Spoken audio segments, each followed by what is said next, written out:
मी Punjab duck हवामान अभ्यासक मुक्काम पोस्ट गुगली धामणगाव तालुका शिल्लोड जिल्हा परभणी। आज आहे 5 एप्रिल 2024। 5 एप्रिल 2024 आजपासून सर्व शेतकऱ्यांसाठी सतर्कतेचा एक अंदाज देत आहे। सर्व शेतकऱ्याला सांगू इच्छितो की राज्यामध्ये आता हळद काढणी चालू आहे, हळद सीजन चालू आहे, कांदा काढणी चालू आहे, तसेच गहू काढणी चालू आहे, हरभरा देखील काढणी चालू आहे। त्याच्यामुळे सर्व शेतकऱ्यांनी हा अंदाज लक्षात घ्यायचा। म्हणजे राज्यामध्ये 8 एप्रिल ते जवळपास 13 एप्रिल दरम्यान राज्यामध्ये एक अवकाळी पाऊस येणार आहे, काही ठिकाणी गारपीट होणार आहे, काही ठिकाणी वारा सुटणार आहे, पाऊस येणार आहे, म्हणून सतर्कतेचा इशारा म्हणून हे अंदाज देत आहे।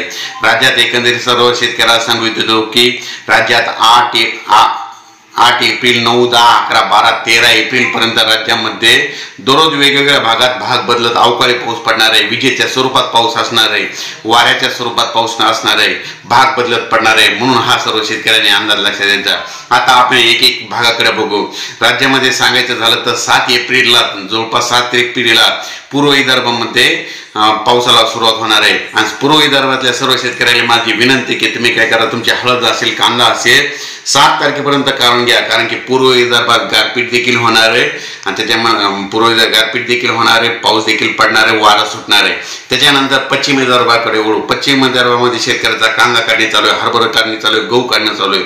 पश्चिम विदर्भातल्या शेतकऱ्याला सांगतो की तुम्ही 8 एप्रिल पर्यंत तुम्ही तुमचा गहू कांदा घरी आणून ठेवा, कारण की पश्चिम विदर्भात देखील गारपीट काही ठिकाणी गारपीट होणार आहे, भाग बदलत गारपीट पडणार आहे, होणार आहे। म्हणून हे अंदाज लक्षात घ्यायचा। वाऱ्याचा पाऊस राहणार आहे, विजेचा पाऊस आहे, विजेपासून सगळ्यांनी संरक्षण करावे। त्याच्यानंतर आपण वळू मराठवाड्याकडे। मराठवाड्यात देखील 9, 10, 11च्या दरम्यान परत एक दिवस सगळीकडे पाऊस येऊन जाणार आहे, मध्ये वेगवेगळ्या भागात पडणार आहे, सर्व दूर नसणार आहे, पण अवकाळीचा झटका बसणार आहे, काहीच्या कांदा आहे। म्हणून सर्व शेतकऱ्यांनी, मराठवाड्यातल्या शेतकऱ्यांनी हा अंदाज लक्षात घ्या। त्याच्यानंतर मध्य महाराष्ट्राकडे वळू। मध्य महाराष्ट्रात देखील 9, 10, 11, 12च्या दरम्यान परत अवकाळीचा एक फटका बसणार आहे। म्हणून मध्य महाराष्ट्रामध्ये विशेष म्हणजे सगळ्यांचा कांदा काढणी चालू आहे। तुम्ही काय करा, 7, 8 तारखेपर्यंत तुम्ही तुमचा कांदा झाकून ठेवा, नसा घरी साठवून ठेवा, कारण की मध्य महाराष्ट्रात मध्ये जवळपास 8, 9, 10, 11, 12, 13 पर्यंत मध्य महाराष्ट्रामध्ये भाग बदलत तुरळक ठिकाणी पाऊस असणार आहे। म्हणून हा अंदाज लक्षात घ्यायचा। त्याच्यानंतर कोकणपट्टी, उत्तर महाराष्ट्र आणि कोकणपट्टीमध्ये देखील पाऊस असणार आहे, म्हणून हे अंदाज लक्षात घ्यायचा। उत्तर महाराष्ट्रात देखील विजेच्या कडकडासह अवकाळी पाऊस पडणार आहे, म्हणून उत्तर महाराष्ट्रातल्या शेतकऱ्याचा कांदा काढणी चालू आहे। म्हणून त्यांनी काय करायचं, जवळपास 9 एप्रिल पर्यंत तुम्ही तुमचा कांदा झाकून ठेवा, कारण की तुमच्याकडे देखील पाऊस येणार आहे।